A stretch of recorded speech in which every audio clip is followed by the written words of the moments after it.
Dikisahkan, Abu Nawas telah melakukan suatu kesalahan yang membuat Baginda Raja sangat murka. Baginda Raja lalu memerintahkan beberapa prajurit istana untuk secepatnya menangkap Abu Nawas. Sementara Abu Nawas yang sedang berada di rumah memberitahukan kepada istrinya, "Wahai istriku, sepertinya aku harus meninggalkan kampung halaman untuk beberapa waktu," ucap Abu Nawas kepada istrinya. "Ada masalah apa lagi, wahai suamiku? Kenapa engkau terlihat ketakutan?" tanya sang istri khawatir. "Aku telah membuat kesalahan yang membuat Baginda Raja murka. Saya yakin tidak lama lagi pasukan istana akan datang kemari untuk menangkapku," balas Abu Nawas. Abu Nawas lalu mengemas bajunya ke dalam tas dan segera pergi meninggalkan rumah. Ternyata dugaan Abu Nawas benar. Selepas kepergiannya, beberapa prajurit istana datang menggeledah rumah Abu Nawas. "Mana Abu Nawas?" tanya salah satu prajurit kepada istri Abu Nawas. "Dia sudah pergi meninggalkan kampung ini," jawab sang istri. Karena tak berhasil menangkap Abu Nawas, para prajurit langsung balik ke istana menghadap Baginda Raja. "Mana Abu Nawas?" tanya Baginda Raja. "Ampun Paduka yang mulia, Abu Nawas sudah tidak ada di rumahnya. Kata istrinya, dia sudah meninggalkan kampung ini," jawab salah satu prajurit. "Kurang ajar, dia coba menghindari hukuman," pikir Baginda Raja. Sementara Abu Nawas mulai mengembara dan berpindah-pindah tempat dari kampung satu ke kampung yang lain. Suatu ketika dalam pengembaraannya, Abu Nawas melintasi sebuah dusun di mana dusun tersebut sedang dilanda musim kemarau.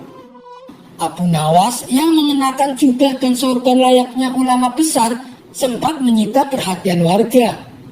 Mereka mengira Allah telah mengirimkan seorang waliullah untuk menolong dusunnya yang sedang mengalami musim kemarau.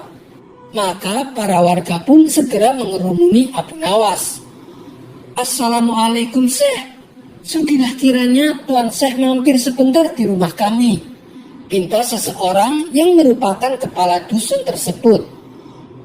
Sebenarnya Abu Nawas sudah menolaknya, namun karena para warga memaksa, ia pun mau tidak mau menerima ajakan mereka. Di rumah kepala dusun, Abu Nawas dijamu berbagai macam hidangan. Ia diperlakukan istimewa layaknya raja. Setelah Abu Nawas selesai memakan hidangan, ia pun bertanya kepada para warga, "Apa yang membuat kalian memperlakukan saya sedemikian istimewa, padahal kalian tidak mengenal saya?" Para warga lalu mengadukan permasalahannya kepada Abu Nawas.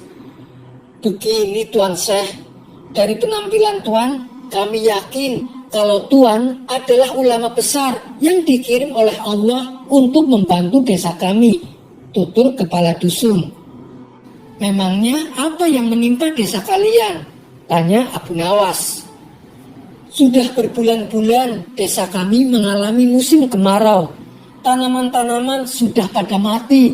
Air persediaan kami tinggal beberapa ember saja. Doakanlah desa kami, wahai Tuan Syekh, agar desa kami diturunkan hujan," pinta kepala dusun. Sejenak Abu Nawas terdiam mendengar keluhan mereka. "Aku sendiri sudah berbulan-bulan tidak mandi, dan bajuku sudah lama tidak dicuci. Padahal tujuanku ke sini untuk menumpang mandi," pikir Abu Nawas. Tidak berapa lama muncullah ide cemerlang di otaknya. "Baiklah, saya akan memanjatkan doa kepada Allah supaya desa kalian diturunkan hujan.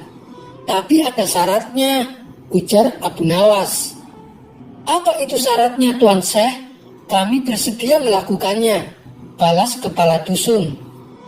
"Syaratnya adalah kumpulkan semua air persediaan kalian dan taruh di tengah lapangan," perintah Abu Nawas.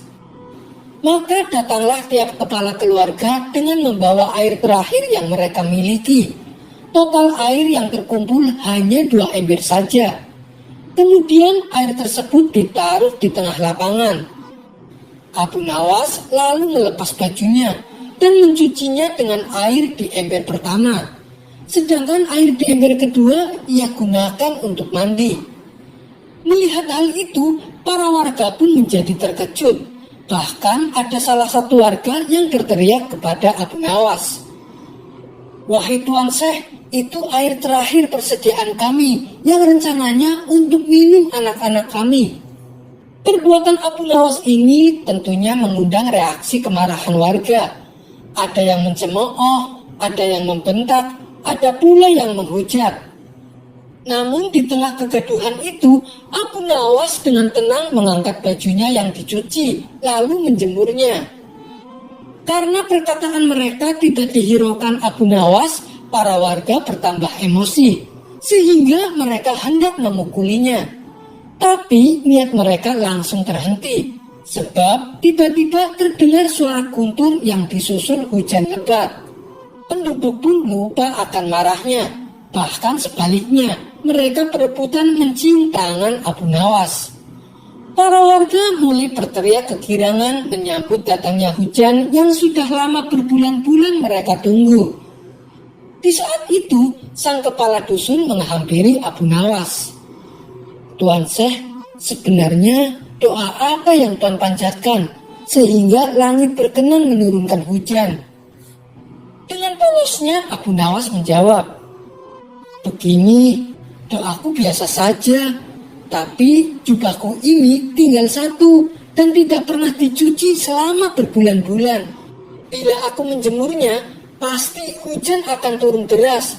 Mungkin karena langit tidak tahan dengan bau jubahku," celetuk Abu Nawas. Mendengar hal itu, sontak para warga langsung tertawa terpingkal-pingkal. Sejak saat itu, Abu Nawas mulai menetap di sana sembari menunggu kemarahan Baginda Raja mereda. Sampai di sini dulu perjumpaan kita. Semoga Anda terhibur. Wassalamualaikum warahmatullahi wabarakatuh.